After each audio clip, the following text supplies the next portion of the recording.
So in this talk, I'd like to cover some new developments in the use of technology, which really seems to be having a positive impact on clinical sciences, on clinical services, on clinical practice and patient safety, and which appears to be growing into an important new component in our field, clinical engineering, with huge potential for further growth. And that is 3D planning methods and point of care manufacturing. So why do we need to be proactive in introducing change in new technologies and methods in healthcare sciences? Pressures are increasing on NHS in the short term due to the impact of the COVID pandemic, causing severe backlogs and increases in waiting times.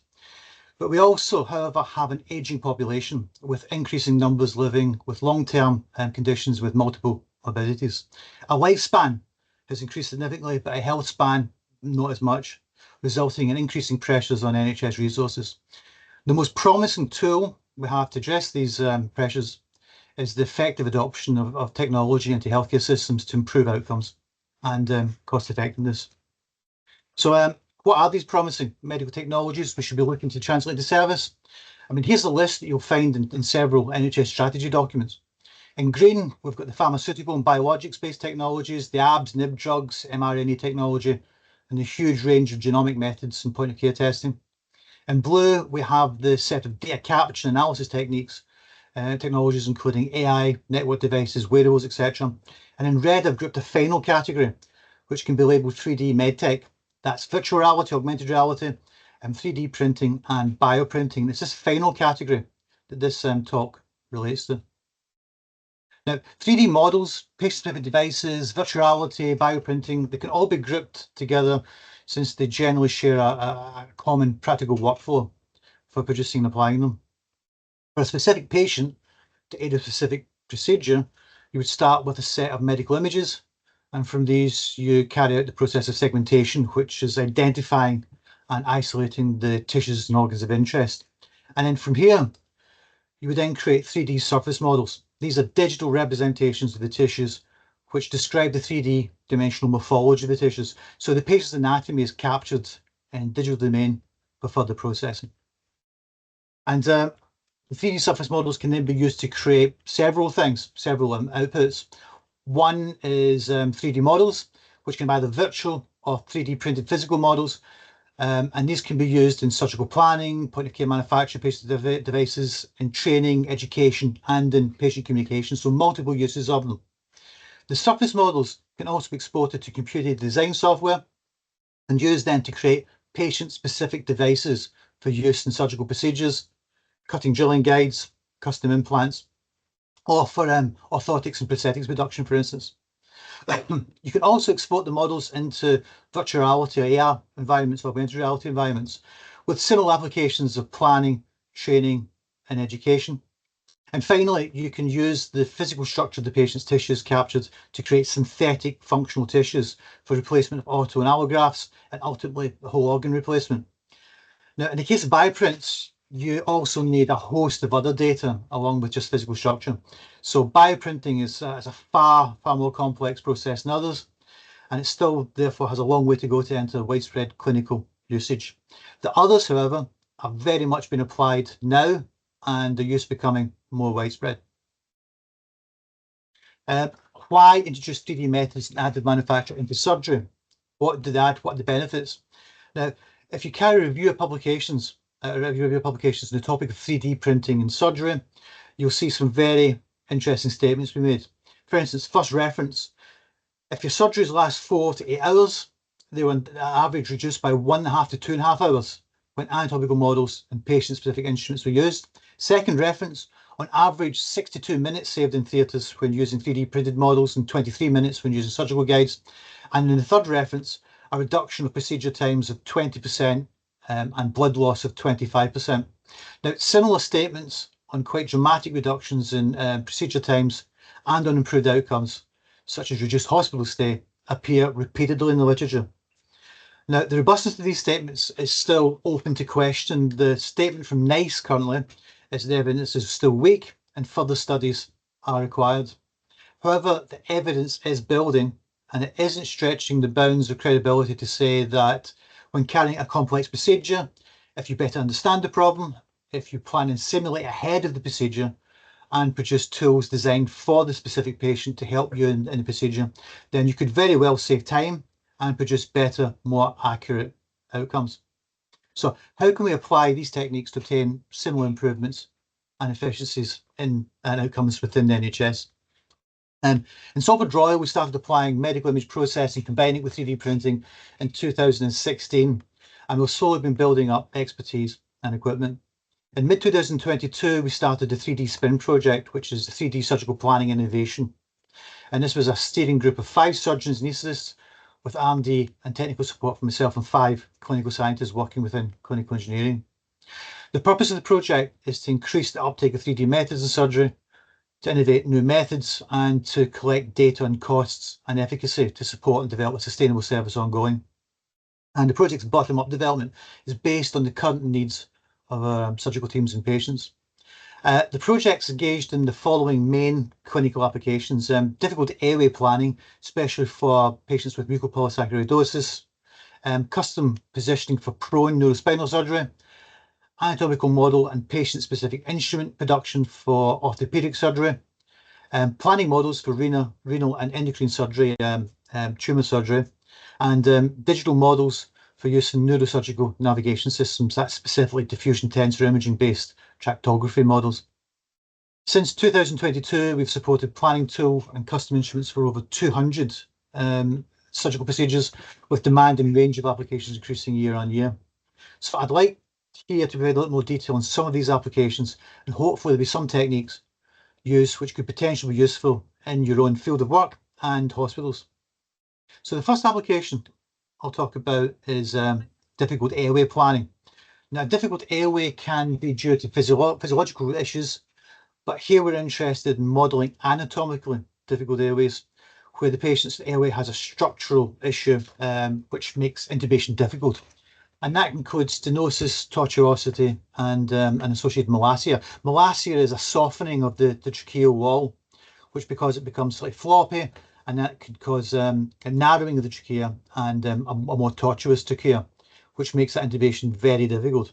Now, the patient groups affected include post-tracheostomy, ankylosing spondylosis, but the group for whom the majority of the work has been carried out and developed for the first place is patients with the inherited metabolic disorder of mucopolysaccharidosis. MPS patients with some of the most difficult and challenging airways aggravated by comorbidities. So the purpose of 3D modelling is therefore to provide additional information to effectively deal with these challenges. It provides a set of tools which allow the surgical team to be better informed of the situation, allows them to plan and prepare for the procedure, and importantly can allow them to practice procedure through simulations that are both patient and procedure specific. So what 3D airway modelling tools are available? Now, this one is a cloud-based model. A link is emailed to the clinical team and they can open the model on a browser, on their PC, tablet, or even phone. And you can select different segmented tissues, in this case, airway, vasculature, thyroid, and skeleton. And the model also provides measurement and cross-sectional analysis tools, allowing you to investigate the dimensions of the airway at any point and the relationship between the airway and surrounding tissues. For this particular model, you can see the airway there, and you can highlight other tissues, etc. And this gives a kind of detailed anatomical representation of that specific patient. Now, we use the CAD package Fusion 360 to produce and distribute the models, and the models are stored in an anonymized form on the cloud, allowing easy access across the surgical team, and it can also then be used for training and for patient communication purposes. Now, another tool is 3D printed models. The 3D printed models do pretty much the same job as the cloud-based models, and it's personal preference as which to use. Orthopedic surgeons, for instance, prefer 3D prints because typically use your models to simulate the osteotomies, and you can't take a saw, hammer, and a chisel to a computer screen, so they like having physical models they can start hacking up and practicing on. And again, the 3D models, they're useful for planning discussions, training, patient communication. You just saw there an airway being produced on one of our 3D printers, a patient's airway. Unfortunately, that's a time lapse. It's not quite that fast as yet. Now, virtual endoscopies, for some patients, it's difficult to obtain trial endoscopies due to the risks to the patient. So we've therefore developed virtual endoscopies, and these are video fly-throughs of the airway produced directly from CT images. which provide the clinical team with a simulated endoscopy, avoiding the need for trial procedures, say trial endoscopies on the patient for very delicate, vulnerable patients. Again, these are stored in the cloud to allow easy access to the surgical team, and they can view it again, PC, tablet, phone, or we can load it onto virtual reality goggles like Oculus Quest, for instance, which provides them a full 3D representation. You can fly down the airway in 3D. We've produced automated software to produce these, and the whole process of segmenting the airway from medical images to the production of cloud models and virtual endoscopies takes a biomedical engineer about 2 to 3 hours on average, with a total cost of around £250. So fairly modest in terms of the benefits, and the costs are comparable with the cost of a single MRI scan, for instance. And one benefit of physical 3D prints is that they potentially can be used to simulate procedures, including intubation. And for particularly challenging and high-risk procedures, we produce more complex printed models with materials which provide more realistic tactile feedback. Here you can see a simulation model produced for planning a procedure which took place last year. The patient had 2 previous failed intubations. The model is constructed of silicon rubber and a foam matrix encased in a 3D printed plastic shell, and the silicon foam construction provides a closer representation to the actual physical behaviour of the airway compared to a simple rigid plastic model. So superior tactile feedback. Production is laborious, but we're moving to 3D printing and flexible materials, which should greatly reduce the production time. I mean, to produce these by hand just now, it takes us about 30 hours. Total cost £1,600, so still fairly modest in terms of the benefits, but we're reducing that dramatically with the introduction of new 3D printers. Finally, patient-specific guides. If we have a 3D model of the patient's airway, then it's straightforward then to use this to produce custom intubation guides. The length, radius, and launch angle of the guide can be tailored exactly to the patient's anatomy, protecting the patient's airway and aiding the placement of intubation tubes. Adjustment of a standard design can be made in a few minutes in a CAD package, and the custom device 3D printed quickly and at low cost. In surgical airway management, if things go wrong, there's very little time to respond and adapt to get oxygen to the patient, and the consequences of failed intubation can be catastrophic. An example of a situation is a patient with a narrow glottal access, and perhaps the airway is shifted forward, for instance, due to the anatomy. Then it could be a tight angle to get into the glottis, and to get the endoscope round, they're going to push the intubation tube and railroad it through the endoscope. And to get it round, they have to push against the back of the throat, and the tighter the angle, probably the more they have to push, and that could damage the back of the throat, and that could then lead to potentially bleeding. And if it bleeds into the trachea, that means the endoscope, the site in the endoscope could be removed altogether, which is extremely dangerous and difficult situation. So the provision of a package of detailed models, virtual simulations, realistic patient-specific physical models to practice on, and custom devices designed specifically for the patient, together provide surgical teams with an effective means of planning procedures, selecting appropriate equipment, and reducing risk to the patient. So a second novel of 3D planning and manufacture techniques is in difficult surgical positioning, specifically for prone positioning. Prone positioning of patients undergoing spinal surgery can be challenging for some patient groups, in particular for patients with high BMI, with kyphosis, curvature of the spine, or with previous transplant surgery, previous abdominal surgery, all of which complicate positioning. In general, prone surgery is also associated with a high incidence of intraoperative pressure injuries of over 20%, with risk increasing with increasing length of surgery. So 20%, 1/5 of patients, up to a quarter of patients going in can come out with pressure injuries. Salford Royal is one of the largest neurospinal surgical centres in the UK, and we see a fair number of patients with these issues and/or requiring complex lengthy procedures. So to mitigate against the risks and potential complications to patients, we've therefore worked with our surgical teams to develop and apply 3D planning methods and additive manufacture in a similar way as for the difficult airway work we've done with anaesthetists. Patients identified as having difficult position requirements are surface scanned or scans taken from CTs, and 3D positioning models and custom positioning devices designed in manufacture. Now, an example of this approach, a case where it was used, and the need, well, you can see the need to use 3D methods to reduce risk to the patient, as seen in this case. The patient had severe ankylosing spondylitis, resulting in dropped head syndrome, that the head had dropped to more than 90 degrees chin brow, which removed their ability to mobilise, reduced respiratory function, and it severely affected the quality of life. So surgical correction of the cervical kyphosis was urgently required. The patient, due to long-term steroid use, however, also suffered from muscle wasting and thinning of the skin, which further complicated the positioning.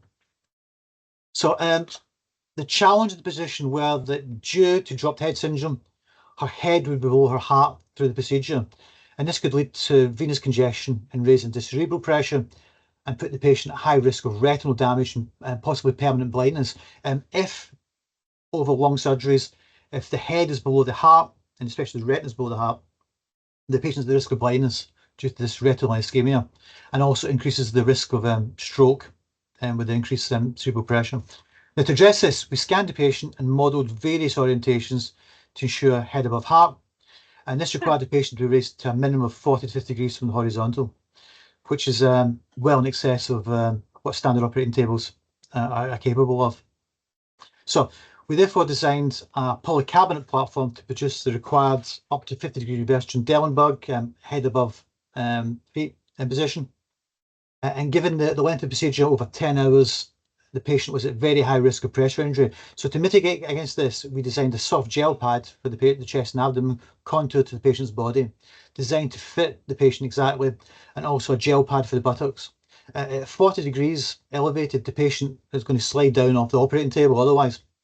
So the patient, the designed custom equipment and the operating table and accessories are all digitized and put into a computer model, allowing verification of the position and access for the Mayfield clamp. Can the head clamp, for instance, holding the patient's head in position, does it have sufficient reach in that position? And also, does the C-arm used to collect interruptive x-rays, can we actually get access to the patient effectively to get the required x-rays? And we can verify that before the operation using the digital model.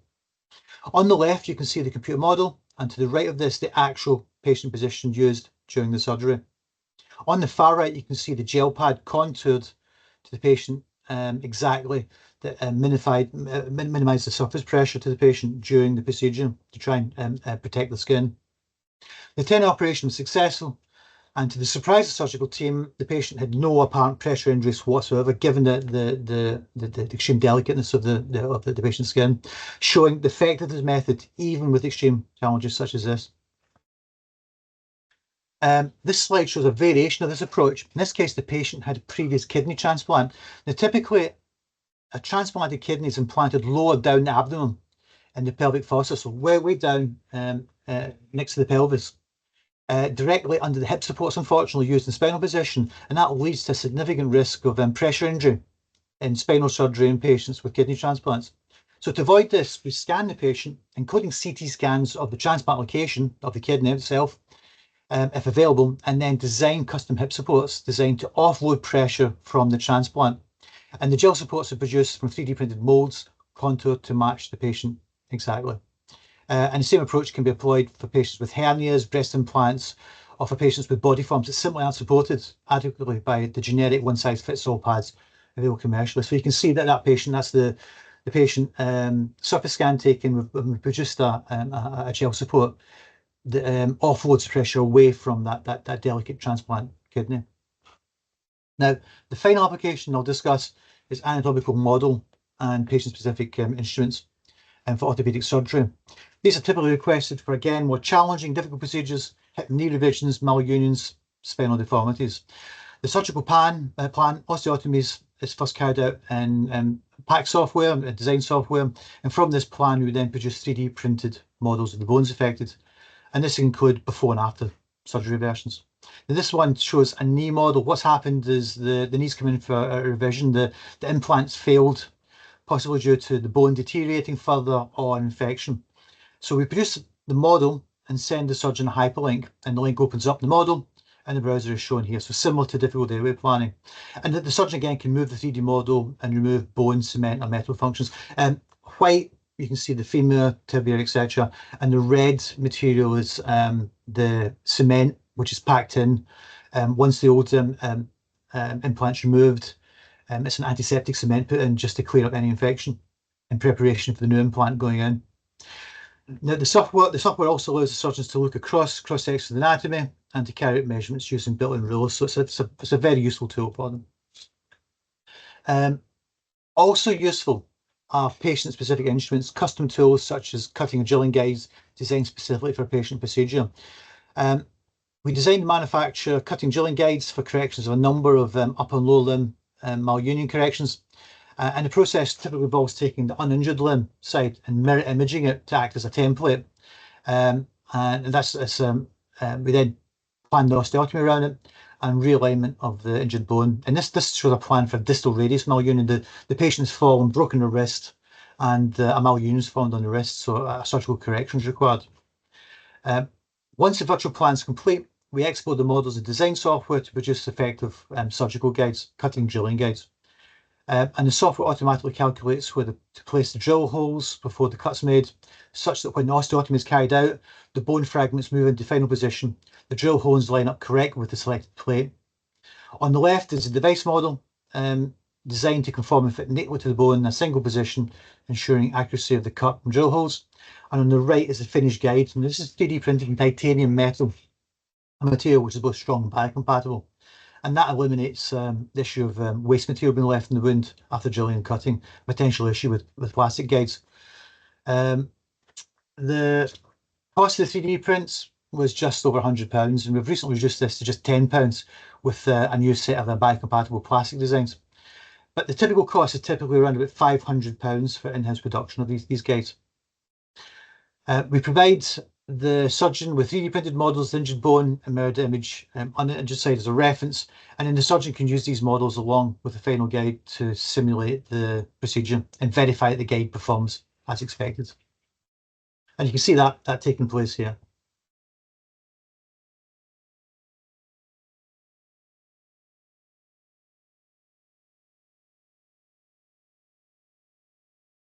So what they can do then is they've got a guide, they've got a digital plan. The guide's been produced by. We produce 3D printed models and we produce the 3D printed guide, and they can practice it beforehand on the models, which prepares them, better prepares them for the procedure when they go in and use the guides within the surgical procedure. So I'll just finish off with two more slides. 3D planning and custom tools, doesn't this just add more time and cost to procedures? Yes, it introduces more time and costs, but also reduces time and costs elsewhere. And it's important how these resources are being transferred. Operating theatres are very expensive, currently costing on average about £1,500 per hour to run. And the space is limited, and they expect staff in them, probably even more limited supply.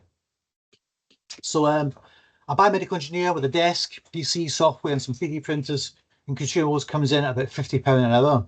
So for the cost of 20 minutes of theatre time, you can get 10 hours of a biomedical engineer. So 3D modelling and planning does mean spending more time and work, but we're trading time in a very expensive environment with very limited availability for time spent in an environment which is 30 times cheaper and has much less constraints on availability. And as a bonus, you're improving patient safety and very likely providing better outcomes for patients by helping surgical teams to get it right first time. Final slide. This is a list of the potential benefits of 3D planning point of care manufacture. Now, given the pressures and backlogs we're facing in surgery, I think it's fair to say we're making a serious mistake if the NHS doesn't make a concerted and timely effort to evaluate this technology and embed what really works and is effective into surgical workflows. Once surgical teams start using this, they don't go back, especially for complex high-risk cases. So I'll just finish off there. Thanks for your time and listening, and happy to answer any questions.